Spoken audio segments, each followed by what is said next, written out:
has a whole different meaning now. I meant it for them to learn from, but childcraft. Anyway, we're going to get started wrapping our yarn, and you need to find the end of your yarn. And this book I'm using is about 9 inches wide. And we're just going to take our yarn and start wrapping it around the book. And you're going to continue to do this until all of the yarn is wrapped. And after it's completely wrapped, and you can just do it in one area, you don't need to wrap the whole book, but what this does is it kind of gives the yarn, makes it a little straighter, and when we get to apply it later, you'll see why it's so important to wrap it around the book. But after you get it all wrapped, you're going to cut it.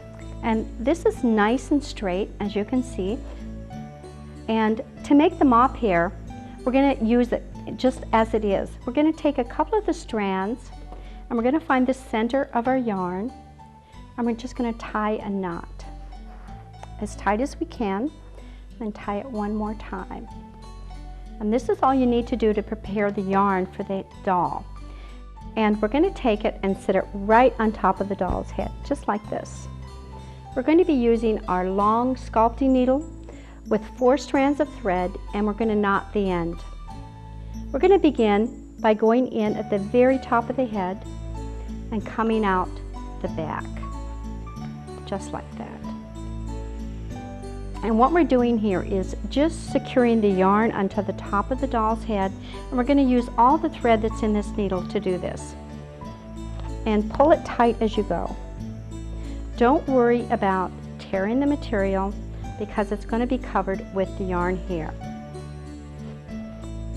And you want to keep doing that until all the yarn, all the thread in your needle has been used, because we're going to thread our needle one more time. And keep doing this until all the thread is gone in your needle. And we're going to thread our needle one more time. And this time, what we're going to do is we're going to start stitching into the doll's head and out through the yarn. And we're going to do this in the front first. Just go in through her head and out through the top of the yarn.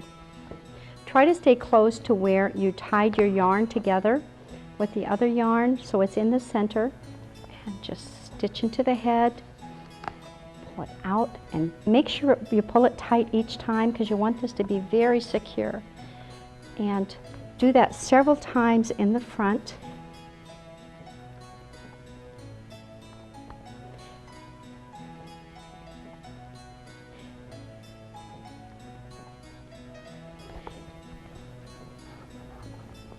And see how I'm pulling that very tight.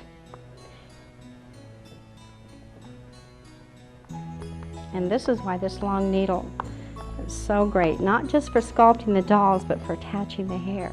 So continue to do that in the front, and then we're going to do the same thing in the back. And I'm going to have to reload my needle here. So when you have to do that, just kind of take a little knot in your needle,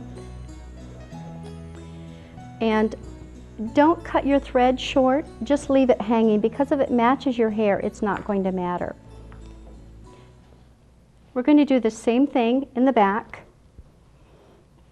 with 4 strands of floss, and we're going to go in through the head and out through the top of the hair.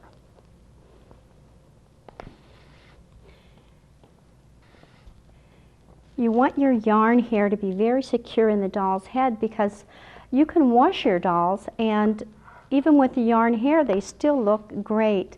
And when you do need to wash your doll or put it in the washer, what I do is I just put a pantyhose leg over the top of the hair so it doesn't fluff around too much, and I put them in the dryer. And if their hair is held in place by the pantyhose, they won't get that fluffed up look like you do right after you shampoo your own hair. And remember, all these stitches aren't going to be seen because it's going to be covered with the yarn hair. And you want to use all the thread that's in your needle when you're doing this. It's very important. This is probably the most important part, to make sure that hair is very secure on there. And when you've done the front and the back like that, what we're going to do next is we're just going to pass our needle through just the yarn part. And we're going to do that several times. And what this does is just secures all that yarn in place, and just go in a different place each time and continue doing that until your thread is all used up. What we want to do next is to turn her over and comb through the yarn with our fingers, just to straighten it all out. And make sure you get it nice and straight, because our next step is sewing this doll's hair onto its head. I want to show you what that looks like. This little doll was sent to me by my friend Kathy in California. She came to get some new hair, and the mop hair is what she wanted on this doll.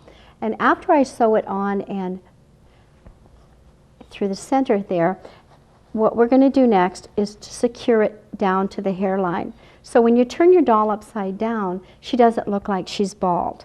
See the difference?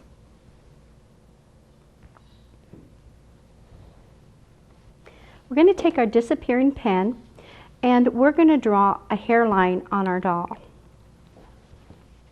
And we're going to draw right above her eyebrows. You don't want it too close to the eyebrows because you want the hair to be able to fall away.